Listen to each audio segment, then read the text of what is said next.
We all want to be a flawless goddess, but the truth is, no one is. But if you have the right tools, you can solve a million problems. And today, we're going to start by cracking 3 of them. This is Adi, and he's going to give us some expert strategies on some things that you want to know at home. Question 1. I'm the victim of dark under eye circles. I've tried all sorts of things to cover them up, and they don't work.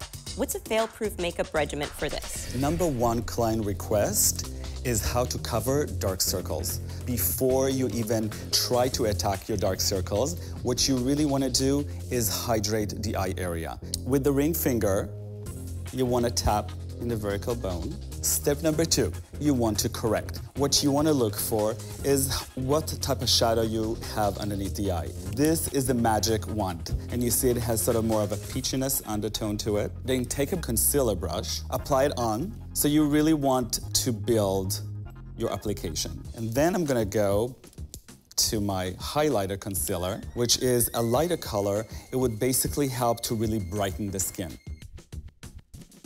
Then what you can do is you can rub it against your hand, get all the excess off, then going and buff the concealer in circle motion and really give it a nice natural finish. To finish it up, we're gonna set it with a powder. And voila. That looks great. On to the next one. I have scars on my face. What's the best way to minimize them? It's really, really important to remember that everything that we're gonna do right now, we're gonna do it twice. The first thing that you wanna do is prime the skin. And then you wanna wait until it's a little bit dry.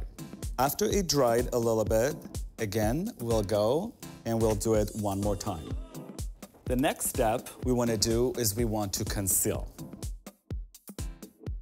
Then we want to wait until that's dry. And then what we're going to do again, we're going to apply one more time. The next step is to powder. We want to use a translucent powder, and a puff would be a really good way to lock the application that we did. You want to take a brush, a powder brush, clean the excess of the powder, and now you're ready to start with your foundation. So everything that you do, you want to layer. That way, you're still gonna cover your scar and get a really nice natural finish. Okay, on to the next one. When I was a teenager, I got a tattoo that I thought was really awesome. Getting it removed is a little costly. How can I cover it up in the meanwhile? So the first thing you want to do is correct the tattoo. Because the tattoo has sort of a green undertone to it, you want to incorrect it with either a peachy or a red product. And this is a concealer. Step number 2, so we're going to use a concealer that has a cool undertone. And then by tapping it with a concealer brush on the tattoo area. The reason why we're doing that is to help to cover the peachiness concealer that we had there before. Then want to take a sponge and really dab the concealer right into the area where you covered. And then we're gonna go into the second concealer, which is the warmer tone concealer. And this concealer should be the tone that blends into your natural skin tone. And after we covered the tattoo, you will take a powder with a puff and you're gonna set the concealer. And there you go.